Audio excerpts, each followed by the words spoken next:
मे 20 आउनलाई जम्मा 15 दिन बाँकी छ। कतिजना तयार हुनुहुन्छ त डकुमेन्ट एप्लाई गर्नको लागि?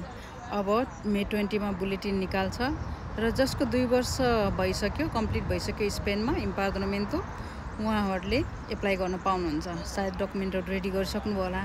धेरै कुरा त केही मागेको छैन अहिले, खालि तपाईँको इम्पाद्रोमेन्टो हिस्टोरीको कम्प्लिट भएको हेर्न चाहन्छन्, कहाँ बसेको हेर्न चाहन्छन् त्यो, अनि कामको कन्ट्र्याक्ट अहिले त 20 आवर्स पर विकको भयो। अनि एन्टेसिडेन्टेस पेनालेस जो भनेको चाहिँ क्रिमिनल सर्टिफिकेट नेपालमा यदि तपाईँले केही क्रिमिनल कामहरू गर्नुभएको छ कि त्यो हेर्नको लागि पुलिस सर्टिफिकेट मगाउनु पर्ने हुन्छ। यति 3टा कुरा भयो। तर तपाईँसँग अरू पनि डकुमेन्टहरू छन् भने बुझाउनु होला, प्रिफरेन्स बढी नै हुन्छ। र नेपालबाट जे जति युरोपियन कन्ट्रीमा आउन चाहनुहुन्छ उहाँहरूलाई पनि स्वागत छ। अरू सेन्जन कन्ट्रीमा भएकाहरू स्पेनमा आउन चाहनुहुनेहरूलाई पनि म स्वागत भन्न चाहन्छु। यो 2 वर्षमा पेपर एप्लाई हुन्छ भनेर सुनेदेखि यता धेरैजनाको चाहना स्पेन छिर्नेछ। कुरा एउटै हो, इनबक्समा सबैजनाले म्यासेज गर्नुभएको छ कसरी आउने, के गर्ने, के गर्नुपर्छ, यी सबै कुरा मैले भिडियो मार्फतै भनिसकेको छु। र अब जे जति चाहिन्छ, जे जति हुनुपर्ने हो जानकारी मैले गराइ नै रहनेछु। र मैले प्रेफरेन्स कस्तोलाई दिन्छु भने स्पेनमा आएर दुःख पाएकालाई बढी प्रेफरेन्स दिन्छु, दुःख पाउन आउनेलाई होइन।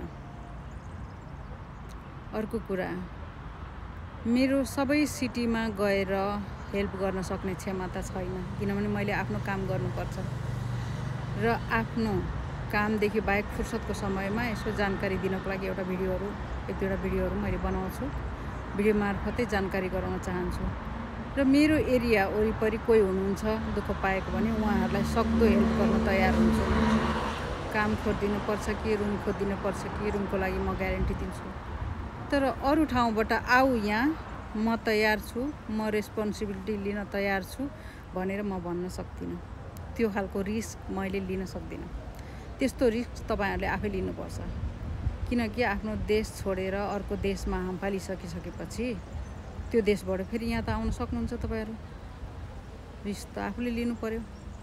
अर्कोले म तँलाई काम खोजिदिन्छु, म तँलाई रुम खोजिदिन्छु भनेर कसैले ग्यारेन्टी लिन्छ भने कि त्यो त आफन्त हुनुपर्छ कि अर्को नचिनेको मान्छे, यस्तै सोसल मिडिया मार्फत चिनेको मान्छे हो भने पक्कै पनि फेक हो, पैसाको लागि त्यसो गरेको हुन्छ। कतिले त रुम खोजिदिन्छु भनेर एडभान्समा पैसा लिएर खाइदिएका छन्, इम्पाद्रोमेन्टो गरिदिन्छु भनेर पैसा लिएर खाइदिएका छन्, कामको कन्ट्र्याक्ट दिलाइदिन्छु भनेर पैसा लिएर खाइदिएका छन्। यो गरिदिन्छु भनेर कसैले ग्यारेन्टी लिन्छ भने कि तपाईँ जान्नुहुन्छ कि त्यो मान्छे जान्दछ? म चाहिँ रिस्क लिन सक्दिनँ।